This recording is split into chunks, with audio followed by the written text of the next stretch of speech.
Welcome to Inspired Conversations. I'm your host, Diane Dennis. What a surprise. Literally, my production team, Ken and Greg, wouldn't let me in here until they had totally transformed this beautiful set by Judson Roy. So thank you, thank you, thank you. I'm so grateful. With me today is author Petra Nicole. Petra has written the book, Petra's Ashes. Her story is almost unbelievable, and you might say almost otherworldly. She grew up in an affluent family in Germany. From there went to England. From there went to India to learn from the masters, and we're going to have her tell the rest of her story.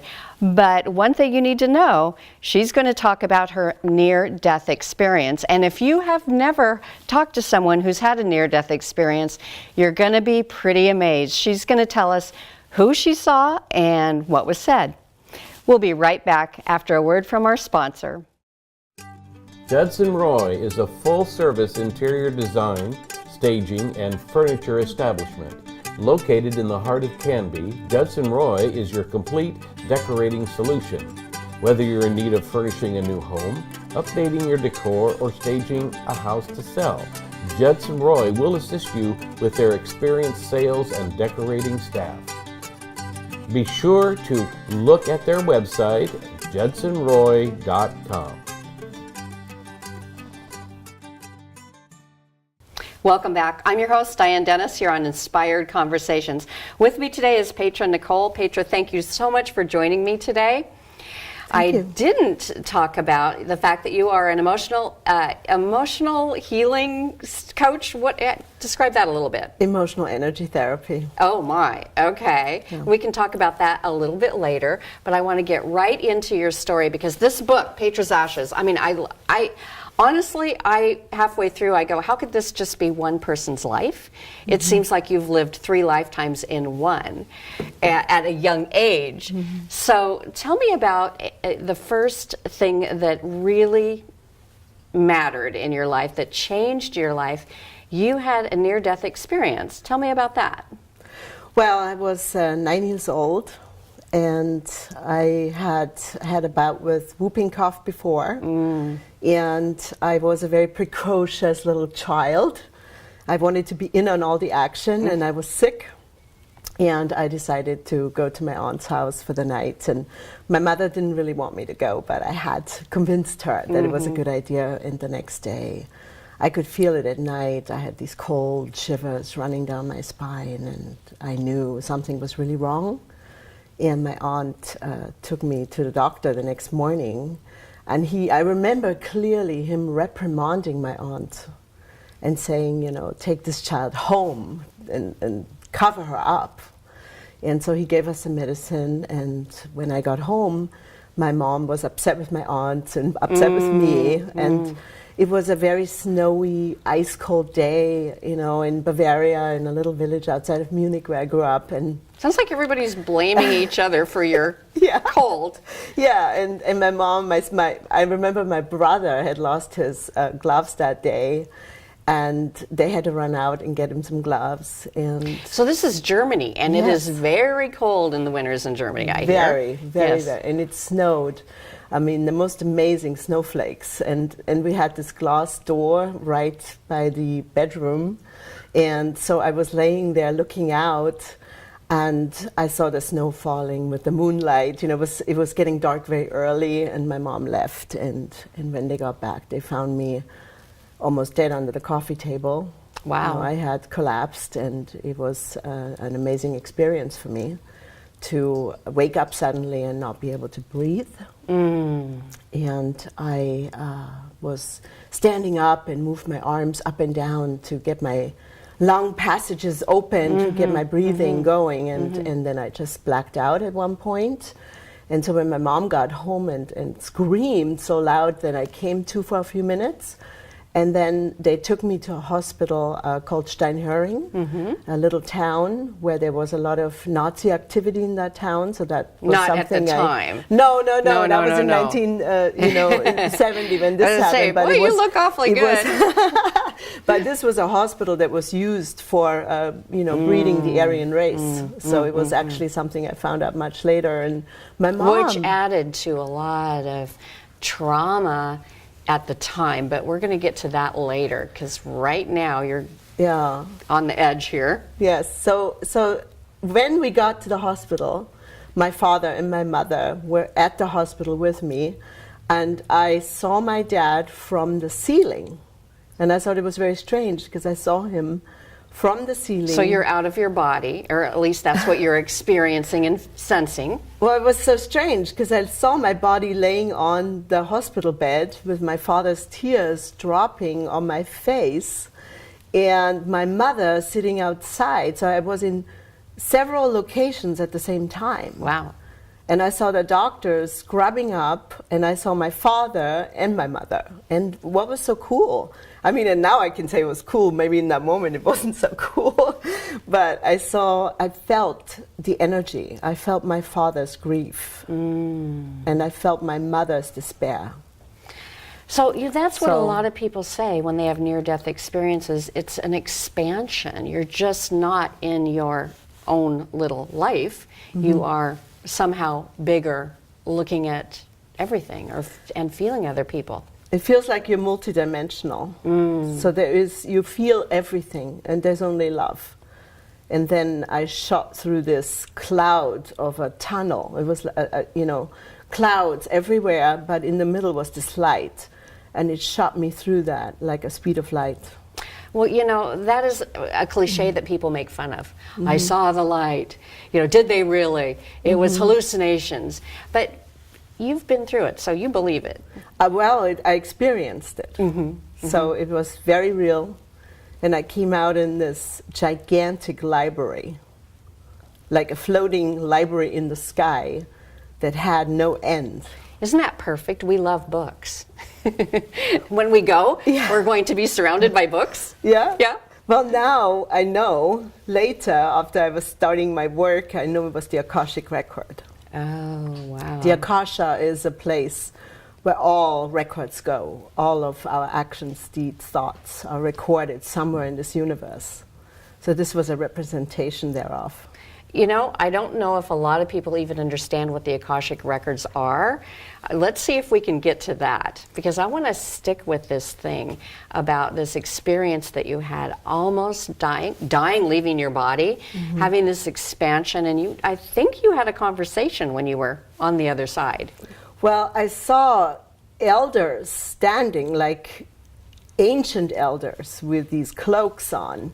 There were 4 of them standing in a circle, and I saw them in the distance in the library, and suddenly when I saw them, I was with them.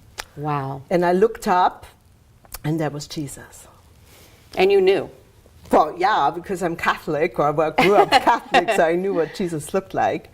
Does he And, look like what you grew up to see in the pictures? It's really interesting. He looks more beautiful, because you could never depict what a master of that level looks like in a picture or on Earth.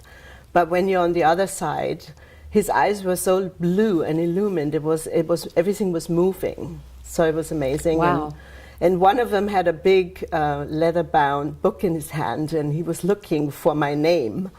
And they said it was telepathic communication, and they were laughing so loudly internally through telepathy. And they looked at me and they were just joking. Oh, she's back again, let's see where we're going to send her this time. And, little troublemaker. Oh my gosh. Yeah. But I guess they decided it wasn't your time. Well, it was really interesting because my communication with them was, please don't send me back. I don't want to go back to Earth. Now, why? Why? I didn't like it here. And did you know it when you were here before you had that experience? Did you know you didn't like it here? Well, it's lovely to be on Earth, but when you go to the other side, there's only love and bliss and ecstasy, and how would anybody want to go back? I've heard that. I've heard people say, please don't send me back. And other people say, how do I fit my expansive self back into that body? That was it, exactly, exactly. The love is so tremendous, and you're light, you're just pure light, and you're one with everything. Wow. So why would you want to be in a confined body, So you're zoomed back I zoomed back, and the next day I was in this little crib-like bed in this gigantic hospital, and I heard a door open. It was the sound. I never forget the sound of that door, because it was like an old castle door. You know, really, really old wooden, very thick castle door, and it opened, and my aunt and my mother walked in with their high heels. So, and I closed my eyes. I couldn't open my eyes. I had briefly opened my eyes, and I saw another child with this sort of mushroom growth on his face, and I just closed my eyes. I couldn't even look at it. I couldn't bear to look at it. And then when my mother was standing next to me, I wanted to know what happened. What happened? Why was I back? And so she stroked my hair, and she kissed my forehead, and she cried. Of course she wanted you back. Of course. Yes. Right. She was just crying, saying, you know, how happy she was that I was back. And I still, at that point, didn't exactly find out what happened. So how did your life change from that moment? You were old enough to remember. Old enough to have perception of what you knew before and then what you knew after you had this experience. And did your life immediately change, or was it just a gradual shift? Well, the first wake-up call was when my mother and I sat at breakfast 2 weeks later when I came home, and I wanted to tell her what happened. And she put her finger on her index finger on my mouth like this, and she said, "Shh, we're never going to talk about this, or they'll put you in an insane asylum." Oh, okay. So that isn't part of the Catholic dictum or dogma. Correct. Okay, got it. Little girls don't talk to Jesus. Got Period. it. Do boys? No. Only the Just wondering. priests. Only the priests. Ah, yeah, right. The hierarchy. The hierarchy. Got it. Okay, so then, if that wasn't enough, that would be enough for one lifetime. If that wasn't enough, you then had another experience that I want to share, that I would like you to share. I read it in the book. Very alarming, very life-altering. And the fact that you're sitting here today so accomplished and so together, it kind of blows my mind that someone could go through something like that. You were 16 years old. And you got up in the morning and expected breakfast? Yeah, it was actually my birthday the night before, and we had the entire family over for a big celebration, and I couldn't wait to go out dancing with my girlfriends. And I came home that night, and somebody had invited me to go skydiving the next day, and I wrote my mother a note to wake me up. And I knew my dad wasn't home because his car was not there. They both drove, you know, a green and a black Mercedes, and they weren't there. And I thought, you know, oh yeah, he's out again, which was normal for my father to go out at night. And they did have, you do share, that they had a tumultuous relationship. A lot of passion and a lot of love. On another level, my mother was very sophisticated and intelligent, and my father was more the country boy. And so there was conflict between them.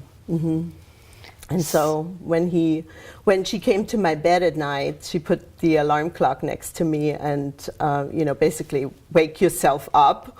And I didn't really want to open my eyes because she called my name a few times, and Petra, and I knew that if I opened my eyes, she'd be, you know, complaining about my father, and I'd have to be the eternal counselor. And I was 16. I counseled my mother a lot. I was already the adult a lot of times before them both. You know, I wanted you. Thank you for bringing that up, because you know we're in our family situation, and we adopt as children roles that we think we need to have to sometimes keep the family together. And we all have stories, and we all have skeletons that, you know, we don't want to drag out, but those roles, and thank you for saying that you became the caregiver and the counselor to your mom.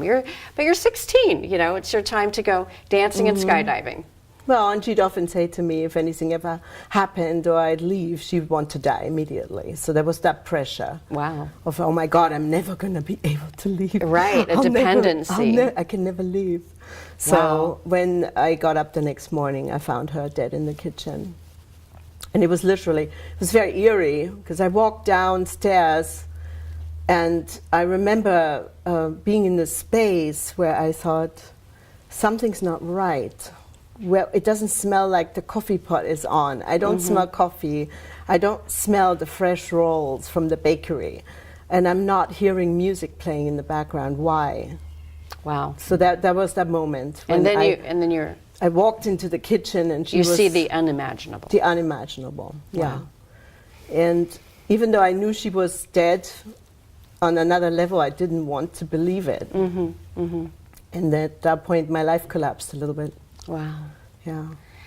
You know what? This is a good time to take a break, because when we come back, you have some really amazing stories to tell about what's next, what happens next in your life, what directed you to go to India for several years, to live in pretty much meditation for so many years. So thank you. Thank you for the story. you. We'll be right back. Petra Nicole's memoir, Petra's Ashes, is a riveting narrative describing the author's near-death experience and growing up in a post-Nazi Germany. A life filled with intrigue, murder, spiritual awakening, and a journey to the Far East. Petra's Ashes is a profound description of one woman's transcendental journey. For more information, visit petranicole.com. Welcome back to Inspired Conversations. I'm your host, Diane Dennis. With me today, back again, is Petra Nicole. And Petra's Ashes, this book is just, honestly, it's like 3 books in one, 3 lifetimes in one. And you can find her and what she's doing. I think you're probably going to have some upcoming workshops and events at petranicole.com, and that'll be up on the screen for folks to find you. Thank you. So thank you. We stopped at a pretty heavy time in the conversation. You found your mom. You're 16, and you and your mom were so close. You were like, sisters, counselor, mother, all the mother-daughter dynamics that goes along with that. And obviously, when was it a murder? Can you talk a little bit about what it is that you found? Well, when I found her, she was on the floor with her neck resting on a piece of metal on the back of the chair. And at first I thought she was beaten to death because she was so bruised. And then later I found out that the blood coagulates and it causes bruising. But I immediately ran upstairs to get my father, and he was in absolute shock. And he walked downstairs and he froze when he saw her. And I sent him upstairs to get dressed and get a doctor. So you're in charge? I'm in charge, always in charge, yeah. And I called 911, and I called my uncle and aunt. The other family, they were in Yugoslavia on vacation, and my brother was in Yugoslavia on vacation. They just left that night after the birthday party. And so I was alone with her. My father carried her dead body from the kitchen. I mean, it's amazing that he even managed to do it, and put her on the living room couch. And that's when I took her rings off, and I heard all this noise coming out of her body, all these gases releasing, so I thought she was alive still. Right, yes. And I wanted, and I was just screaming to God to please not take her away from me. And then 911, police arrived and the doctor arrived, and my father panicked. And, we had to give him a tranquilizer. The doctor did. And in the meantime, when I was home alone, I ran upstairs into the hamper, looked upstairs in the hamper, and I found a bloody nightgown and a pillowcase. And I saw blood in her nose. In the bedroom? On her body. Yeah, but this was all in the living room there, yeah. Okay. And I noticed that she must have taken her gown off and put the pillowcase in the hamper, walked downstairs to sleep in the living room that night, because they had an argument. And I guess she collapsed in the kitchen. And so I wanted, I felt my father could have been responsible, but I didn't want to really acknowledge that. And, when you're losing a parent, you don't want to lose your other parent right. on the same day. Yeah, and it's probably even hard Yeah. to imagine that this could have happened the way it did. But Yeah. there's more in the book, Petra's Ashes, a transcendental journey, and what a journey it has been. And we haven't even got to a bigger part of the story or on Yeah. the journey, that it just keeps on going. And but let's stop there for a second, because it just seems that the emotions are everywhere. The feelings about love, about fear, shame, blame. I mean, that just had to be. And I know you had a near-death experience, and you were changed from that. But where did this take you mentally and emotionally? Well, introspection, obviously. I mean, I had to keep the family together. Everybody was falling apart. My mother was the matriarch of the family. And now you were? And there were a lot of people in that family. And everybody was looking to me to keep the business alive, to keep the house clean, to keep the shopping done, to cook, to take care of my brother and my father. So at 16, you're grief-stricken and you're turned into a parent. Or an adult role, a caretaking role again. Wow. But I knew at that time, I mean, I understand it now, but I was still in shock for that entire year until I moved to London at 17. I was really operating from shock. Yeah. And did things get better then for you? Or I think you spent quite a few years trying to sort it all out. Probably 20 years Wow. of sorting, at least. And something about, now you're in England and you went to Paris, there's somewhere along the line you're starting to have visions.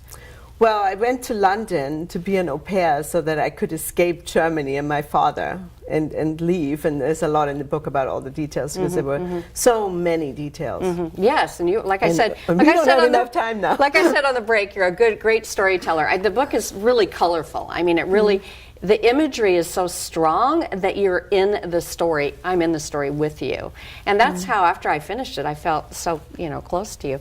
So when you wrote the book, did you write it for you as a cathartic process, or to help other people learn how to wake up? I wrote it for my family and for other people. I wrote it for my brother, his children. A lot of the people in my family don't know me because I left when I was 17. So has your brother read the book? He read the book and decided to have contact with me after many, many, many years. Wow. Yeah. Okay, so that's a good thing. It brought you two together. Amazing. Yeah. Somehow you ended up in India for 10 or 11 years, meditating with the masters. Yes, and that was a very colorful story. I had a friend in Bavaria who was diagnosed with cancer right around the time my mom died, and it was too much to bear to lose one more person. And I left, and he was literally my first lover. And we had known each other for years, but I was so young. And then I was 17, and he fell in love with me, and I didn't even know what was happening. And I said, I'm leaving to London, I'm going. And he said, don't go, I want to marry you. I said, I'm 17, I'm leaving. Wow. And it was through that particular person, his name was Walter, that I returned to Germany through a medium in England that urged me to go back to Europe, to go back to Germany, to my country. And it was Walter that connected me to a teacher from India, and he had saved his life. It sounds like, it seems like those two big events in your life led you to keep searching. Because when I read the book, I feel like you're really searching for deeper answers than most people look for. Do you think that separates you, or did you feel separated out with those experiences from the rest? I felt like a stranger in a strange land. Wow. As a young person. No matter where you were, geography didn't matter. I remember being 10 years old and wondering where my people are. Wow. This is after your near-death experience. So you were changed. I was changed. I felt also I was in the mountain club because I ski raced a lot as a kid. And I remember there was an incident at one of the cottages, and a man came up to me and said, "Don't ever lose that smile. You have magic in you." And I looked at him, and I temporarily sort of felt like I jumped in his body, and I could feel everything he was feeling. Wow. And so I became an empath. So that experience with the near death expanded you, and you brought some of it back with you. That's exciting. I mean, Yeah. terrible that we have to go through so much pain to get to that place. But I think, you know, it's good for people to read this story and realize there are ways to expand without having to go to the depths of. Absolutely. Yeah. Okay. Well, we have to stop here. Thank you so much for having coming and telling your story. It's very brave of you, and it will help a lot of people. So this is Petra's Ashes. I recommend this book highly. You can go to petranicole.com, and you'll see the spelling of her name across the website. And you're watching Inspired Conversations. I'm your host, Diane Dennis, and you can go to my website to see my blogs about my shows, or vlogs as they're called now, at dianetv.com. Thank you and all our sponsors, and we will see you next time.